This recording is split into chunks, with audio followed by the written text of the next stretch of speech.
So, your mother, your grandmother, how they made good wives? Largely it was believed the way to a man's heart is through his stomach. You can't become a good wife based on how your mother became a good wife. Situations have changed, expectations have changed. The biggest mistake humanity made was, they started saying marriages are made in heaven, that's why it's such a mess. If two happy people meet, then there can be something wonderful happening between them. But you are a misery and you think somebody else should be the source of your happiness, well, it'll multiply. Our mothers have set amazing benchmark. The moment you say mothers, they're giving a sound ambience of babies crying. Oh, okay. Perfect. That's the halo effect, I think. Yeah, so they've set quite a big benchmark of being an ideal wife. However, I, or girls of my generation, feel that we cannot be as good as wife as my mother has been, or our mothers have been. So should I feel that I am falling short of in my personal life, or should I feel that I'm not giving enough justice to my marriage once I'm married? How should I feel about this? You know, our center in the United States is in Tennessee. Tennessee is a little one kind of state, okay. Mary Makowski, that's not Romanian, right? Okay. Mary Makowski got married. And after their honeymoon, they came home and she threatened him that she's going to make a dinner all by herself. I'm sorry, she said she'll make dinner for the new husband. And husband came home from work and she served the dinner and he put it in his mouth and slowly he was chewing on it and went into profound thought. Then she was very excited about this dinner and she said, there are only two things my mother taught me how to cook, the meatloaf and the apple pie. Then he looked at her and said, darling, which one is this? So, your mother, your grandmother, how they made good wives? Largely it was believed the way to a man's heart is through his stomach. Today your husband will call Uber Eats and whatever quick picks and this and that and Swiggies and whatever, all right? So, you can't make a good wife based on how your grandmother became a good wife. You can't become a good wife based on how your mother became a good wife. Situations have changed, expectations have changed. It's not in the stomach anymore. For some it's gone up into the head, for some it's gone further south.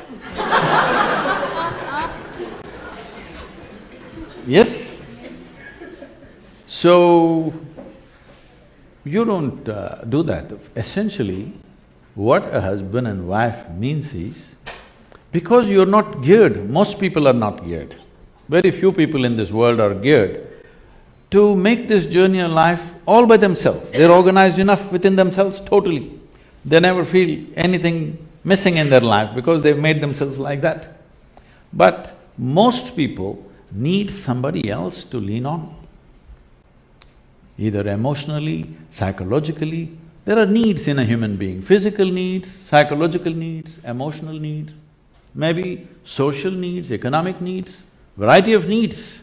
To fulfill these needs, you want to find one person that you can depend on.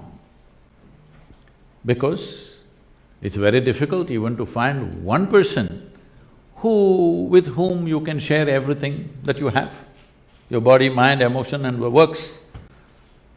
So this is the idea.